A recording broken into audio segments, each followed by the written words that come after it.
Ahorita alguien me preguntó ¿por qué Filemón? Y la verdad es que dije, bueno, comencé a pensar en los sermones que yo he predicado recientemente y no quería repetir nada. Entonces empecé por la lista. Bueno, acabo de predicar Apocalipsis, me metí en la página, bueno, están viendo Apocalipsis. Luego he predicado Marcos, pues tampoco, y he predicado Hebreos, tampoco. Entonces dije, bueno, tengo que buscar un libro un poco menos conocido. Y la verdad es que Filemón es un libro que me ha bendecido tremendamente. Es un libro que se trata del perdón y espero que sea de bendición para todos nosotros. Ahora, en la iglesia, cuando hablamos del perdón, generalmente hablamos del perdón vertical, el hecho de que Dios nos ha perdonado. Pero el libro de Filemón se trata del perdón horizontal, el deber de nosotros como cristianos de perdonar los unos a los otros y hacerlo en la forma en que Dios nos ha perdonado. De hecho, nuestro Señor Jesucristo nos indica, nos dice de que una de las maneras más fáciles de saber si tú has recibido perdón de parte de Dios es si tú otorgas ese mismo perdón a tus hermanos. Ustedes recordarán allí en Mateo 18 de que nuestro Señor Jesucristo nos da la parábola de los dos deudores, ¿no? De que un siervo debe a su amo como $1,000,000 y luego de traerlo frente a su amo, él pide y ruega que se le perdona la deuda. Y el amo amablemente le perdona la deuda. Y tan pronto se le perdona, sale y encuentra a uno de sus consiervos que le debe tal vez unos $2,000. Y dice, tienes que pagarme, pero ahora.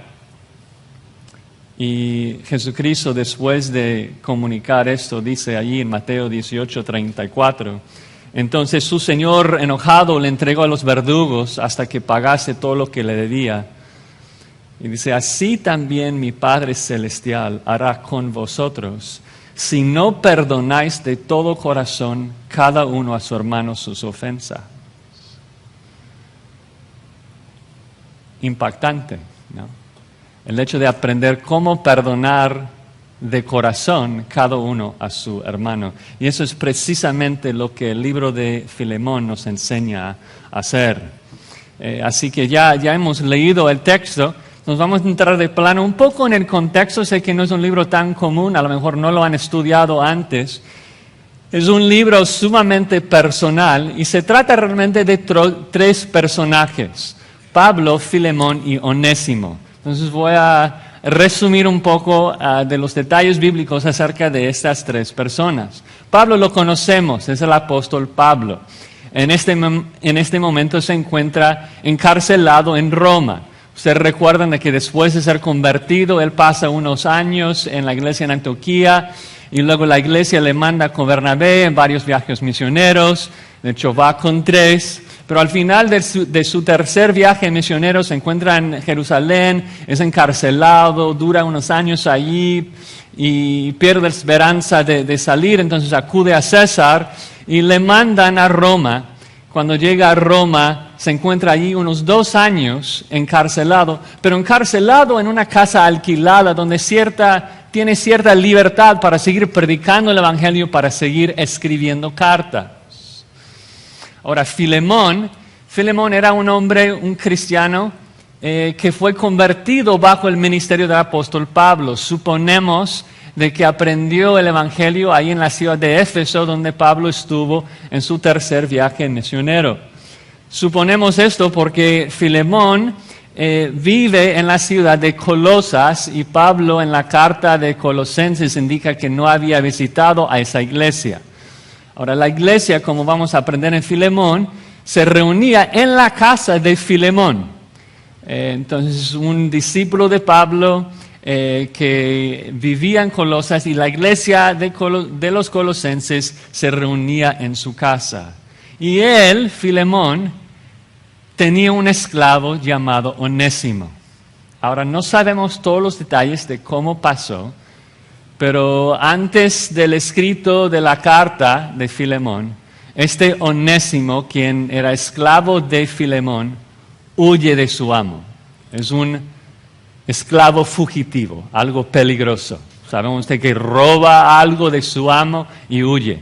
Y tienen que huir no solamente de Filemón, tienen que huir de todas las personas que pudieran identificarlo como el esclavo de Filemón. Entonces huye lejos. Así tipo Jonás quiere ir lo más lejos posible, así que corre a la ciudad más grande de aquel tiempo para esconderse entre las multitudes.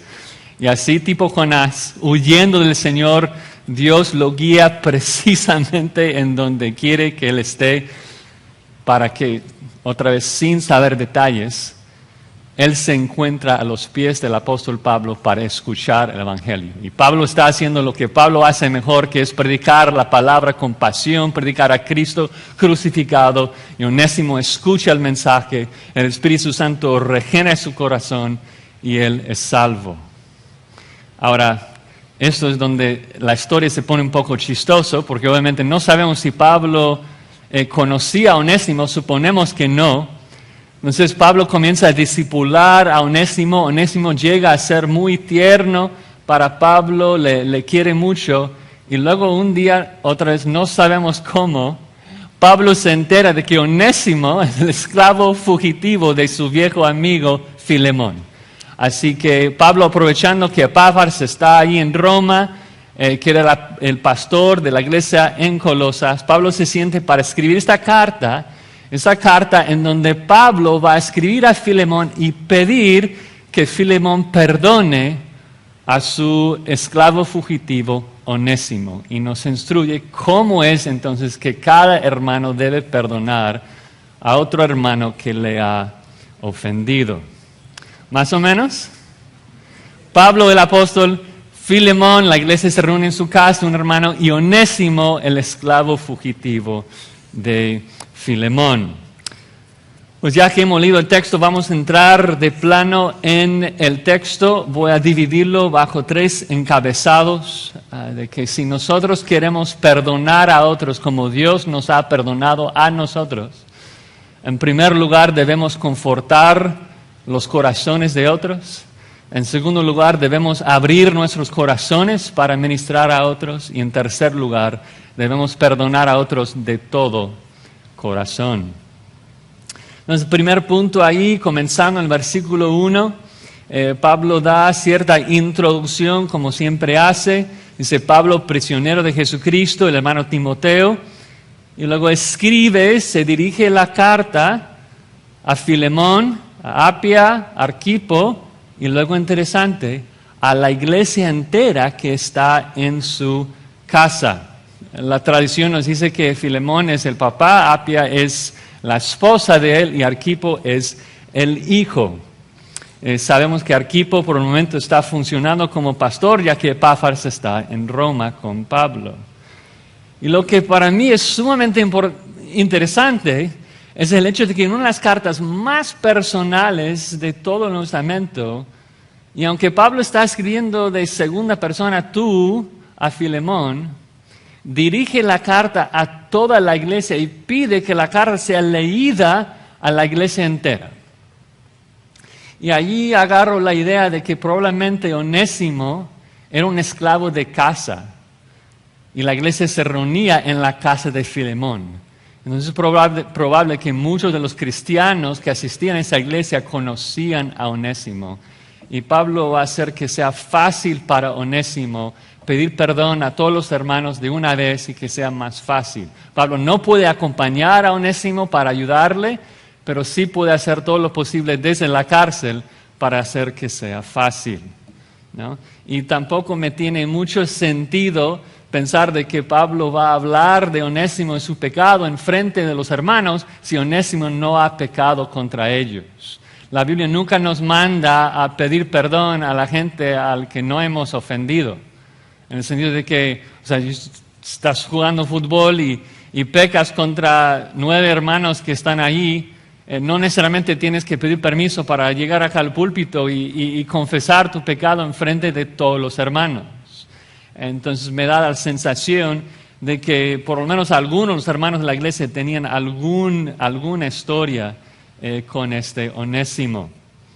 Entonces Pablo quiere evitar el chisme, reunir a todos y ayudar a Onésimo a pedir perdón de una vez con todos.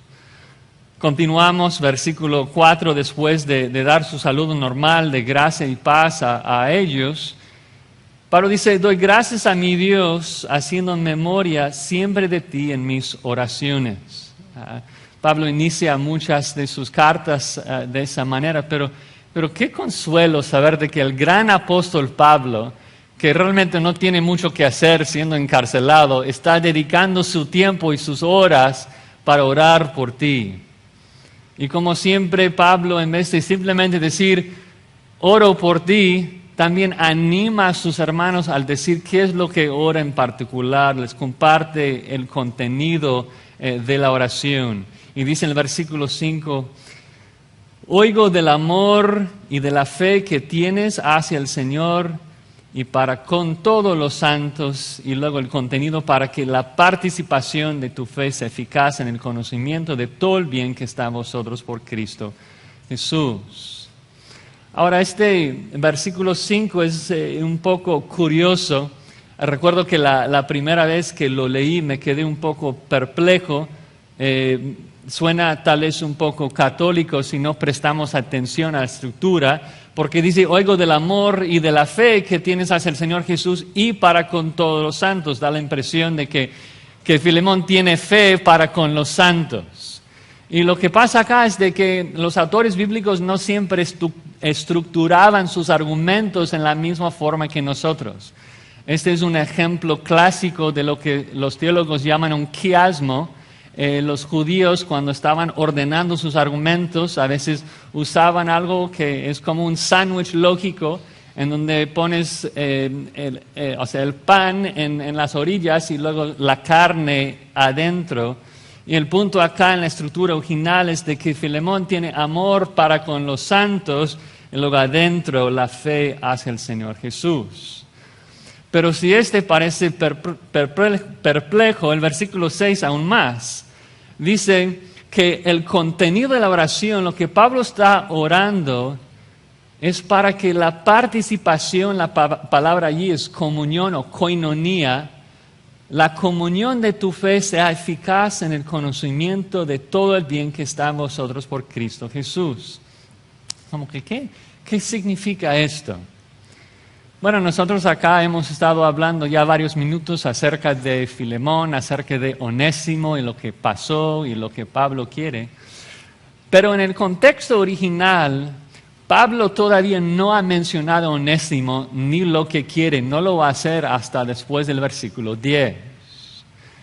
Pero Filemón seguramente ya está sospechando algo, porque Pablo manda esta carta junto con Tíquico, quien está leyendo la carta, sabemos esto por el libro de Colosenses. Entonces Filemón está ahí sentado en la iglesia y ve de que Tíquico, un compañero de trabajo de Pablo, que trabajaba con Pablo en las misiones, entra en la casa con Onésimo, su viejo esclavo fugitivo, y las dos vienen y luego Tíquico viene acá frente a leer la carta. Y Pablo dice, Filemón, estoy orando algo para ti. Estoy orando mucho que Dios te llene del conocimiento de lo que es bueno, lo que es bien en este caso. El conocimiento que tiene que ver con lo que es mejor en una situación que tiene que ver con la comunión que tienes con un hermano, ¿no? La fe que participas con alguien. Filemón, oro que entiendas qué debes hacer por causa de Cristo Jesús acerca de la comunión entre hermanos. Porque si lo haces bien, va a ser increíblemente eficaz para la causa de Cristo. Y creo que el punto acá es de que Pablo está preparando a Filemón un poco para lo que él quiere que haga, ¿no? De que va a tener que hacer algo que tiene que ver con la comunión de su fe con un hermano que de hecho está sentado en la primera fila, Onésimo, su viejo esclavo. Y luego llega al final de la introducción, el versículo 7, y dice, pues tenemos gran gozo y consolación en tu amor, porque por ti, oh hermano, han sido confortados los corazones de los santos. Pablo dice, oye, Filemón, yo me imagino que Pablo llamaba a Filemón Fili, ¿no? Dice, oye, Fili, yo te conozco. Todo el mundo te conoce. Eres famoso por ser un consolador de corazones. Ahora, obviamente en nuestra cultura, cuando hablamos de la sede de nuestras emociones, cuando hablamos del amor, hablamos de que el amor sale del corazón. Pero hace 2000 años no lo hacían así. En la cultura griega, ellos hablaban de que las emociones más profundas salían de las entrañas, salían del estómago, de la barriga. Y la palabra entrañas solamente ocurre 8 veces en el Nuevo Testamento fuera de este pequeño libro, pero acá ocurre 3 veces. Y tanto la Reina Valera como la de las Américas lo traduce como corazón para que lo entendamos, porque suena un poco raro decir que eres un consolador de entrañas. Pero el punto es eso, de que Pablo está diciendo, Filemón, eres famoso. Todo el mundo te conoce y sabe de que tú consuelas a los corazones de los hermanos de manera profunda. Y otra vez, Pablo sí está comendando a Filemón, pero también lo está preparando. O sea, todo el mundo te conoce como un hombre que consuela de manera profunda a los corazones de los hermanos, y te estoy enviando uno de ellos que necesita ser consolado. ¿Sí? Ahora, eso nos lleva al punto 2. De que si queremos perdonar a la gente como Dios nos ha perdonado, no solamente debemos confortar y consolar y ministrar a los corazones de la gente, también debemos abrir nuestros corazones para ministrar a la gente.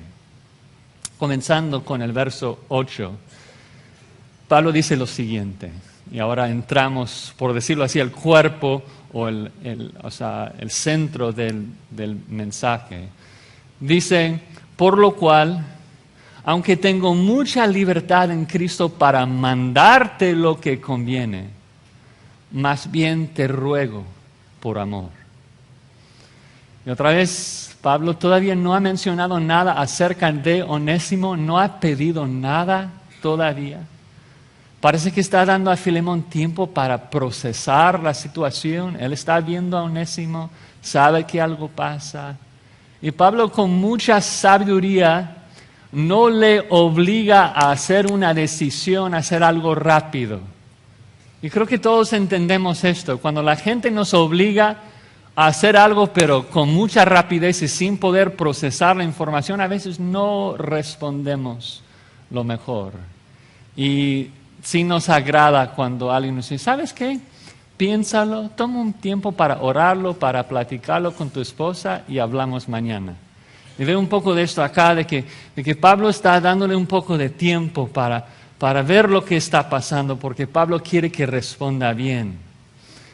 Y también observen de que Pablo, aunque es apóstol y tiene todo el derecho apostólico de exhortarle y decirle lo que tiene que hacer, está rogando, está implorando, está suplicando, ¿no? Es tan importante porque vemos el corazón de Pablo acá, que abre su corazón para ministrar a la gente de manera tan humilde, de manera tan llena de mansedumbre. En nuestra sociedad hoy en día pensamos que más autoridad ganas, más gente mandas, ¿sí o no? Pero en la Biblia, más autoridad tienes, más pies lavas. ¿Sí? Ese es el ejemplo que nuestro Señor Jesucristo nos da, que teniendo toda autoridad en el cielo y en la tierra, usó esa autoridad para ¿hacer qué? Para bajar a este mundo, ciñarse de la toalla y lavar los pies de sus discípulos. Si tienes autoridad como padre en tu hogar, usa tu autoridad para servir a tu esposa, para servir a tus hijos. Si eres pastor de una iglesia, usa tu autoridad, no como teniendo señorío sobre la gente que está a vuestro cuidado, sino como dice como dice Pedro en 1 Pedro 5, sino siendo ejemplos de la grey. Y Pablo es un ejemplo para nosotros acá. Un hombre que no está abusando de su autoridad, sino que está usando su autoridad para el bien de la gente. Entonces finalmente llegamos al versículo 10 en donde Pablo explícitamente menciona su petición y dice, te ruego por mi hijo Onésimo, tan tierno, a quien engendré en mis prisiones, el cual en otro tiempo te fue inútil, pero ahora a ti y a mí nos es útil. Y es interesante la forma que Pablo lo expresa acá, porque el nombre Onésimo en griego significa útil. Entonces Pablo está usando un juego de palabras acá y está diciendo, mira, Filemón, tú y yo sabemos que Onésimo en toda su vida no ha sido útil, ha sido un inútil, ha sido un nonésimo, no útil. Pero ¿sabes qué? Ahora ha llegado a Cristo, ahora es nuestro hermano, ahora nos es útil, ahora por primera vez en su vida es útil, ahora por primera vez en su vida está cumpliendo con el significado de su nombre. Y entonces Pablo dice en el versículo 12, el cual vuelvo a enviarte, tú pues recíbele como a mí mismo. Ahora es importante a veces comparar diferentes versiones y traducciones. Acá la traducción más literal es la que el hermano Rafael leyó en la Biblia de las Américas, en donde la palabra entrañas o corazón se usa una segunda vez. Y dice, y leo de la Biblia de las Américas, yo te lo he vuelto a enviar en personas, es decir, mi propio corazón. Entonces el primer punto fue, Filemón, tú eres un consolador de corazones, y ahora está diciendo, te estoy enviando a Onésimo, él es mi corazón, literalmente mi corazón. Y la imagen que eso genera no es de Pablo que está ahí en Roma y saca su corazón. No sé qué compañías de envío usan acá en Dominicana, pero sería como, en los Estados Unidos es UPS, ¿no? Que agarras tu paquete y lo entregas. ¿Sí? Entonces Pablo manda su corazón, Filemón está ahí en casa y escucha el timbre, va a la puerta, abre la puerta y la persona indicada está allí, le entrega la caja. Y, wow, ok, una caja. O sea, Pablo me envió un paquete y abre la caja, un poco de papel que está envuelto y lo abre y tum, tum, tum, tum, tum, tum, tum, tum. Está cargando el corazón de Pablo. ¿Cómo crees que Pablo desea que Filemón trate a su corazón? Con ternura, con cariño, con amor, con delicadez. Pero algo que me llama mucha atención, como vemos en otras cartas también, es la forma que Pablo, cuando ministra a la gente, cuando Pablo quiere amar a la gente, abre su corazón para ministrar. Y es muy peligroso hacer esto, hermanos. Porque no todos los que reciben tu corazón lo van a tratar bien. Algunos lo van a lastimar.